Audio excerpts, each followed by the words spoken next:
Welcome to trade number 7 from the $1,000 option trading challenge. So our account is now up to $1,163 after we closed off our Shopify trade the other day. So we're up about 16% from when we first started. So today's trade was Lululemon. So Lululemon, I think, went up to around like 340 almost today, and then came down on high volume. So we took the trade, stating that we don't think Lululemon's going to make a new high by next Friday.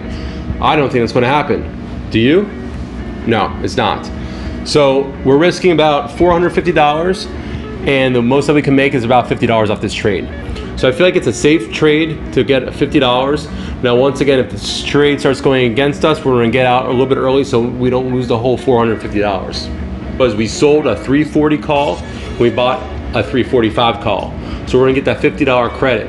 So as long as it doesn't go above 340 by next Friday, which I don't think it's going to happen, we get to keep the $50. So don't forget to subscribe to our channel. Basically, we started off with $1,000. We're now up to almost over $1,100, and we're going to keep growing. And our goal is to make $1,000 per week just by trading options. All right, guys, have a good one.